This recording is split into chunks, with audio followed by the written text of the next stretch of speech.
اس تعریف کے لائق ہے،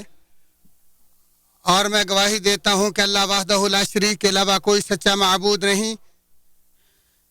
جس نے فرمایا تم کبھی یہ نہ کہو کہ میں کل کروں گا الا کہ انشاءاللہ، اور میں گواہی دیتا ہوں کہ ہمارے نبی سردار محمد صلی اللہ علیہ وسلم اس کے بندے اور رسول ہیں۔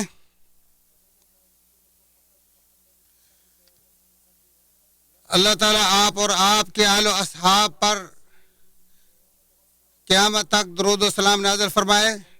حمد و ثنا کے بعد میں تجھے اور اپنے آپ کو اللہ کے تقوی کی وصیت کرتا ہوں۔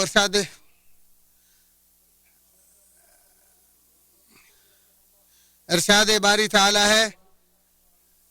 اے ایماندارو اللہ تعالیٰ سے کما حقو ڈرو، اور دیکھو مرتے دم تک مسلمان ہی رہنا۔ انسان اپنی زندگی کے حالات و واقعات میں جو بات بکثرت دہراتا ہے وہ ہے میں اسے کل کروں گا۔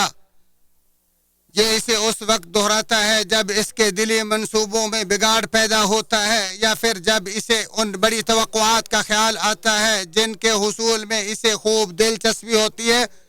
ہوتی ہو، جیسے صحت و عافیت، تونگری و مال و دولت، بڑا گھر، سواری اور بڑا عہدہ۔ جبکہ اسلام نے ان امیدوں اور منصوبوں کو چند آداب کے ساتھ سنوارا ہے، جیسا کہ ارشاد باری تعالیٰ ہے، اور ہرگز کسی کام پر یوں نہ کہنا کہ میں اسے کل کروں گا، مگر ساتھ ہی انشاءاللہ کہہ لینا، اور تو جب بھی بھولے تو اپنے پروردگار کی یاد کر لیا کرنا، اور کہتے رہنا کہ مجھے پوری امید ہے کہ میرا رب مجھے اس سے بھی زیادہ ہدایت کے قریب کی بات کی راہبری کرے گا۔ ان تمام آداب اور ان کی اساس میں سب سے شاندار یہی ہے کہ جب تو کہے میں اسے کل کروں گا تو تمہارے تمام تر منصوبے اور امیدیں مشیت الہی سے جڑ جائیں، اور ساری زندگی کے مشیت الہی کے حوالے ہو جانے سے مسلمان بغیر مدد خداوندی نیکیوں بدی میں من مرضی کرنے سے بری ہو جاتا ہے،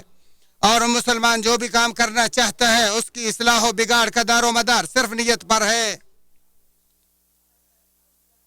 جیسا کہ رسول اللہ صلی اللہ علیہ وآلہ وسلم نے فرمایا، بلا شبہ تمام اعمال کا دار و مدار نیت پر ہے، اور ہر انسان کو وہی کچھ ملتا ہے جس کی اس نے نیت کی۔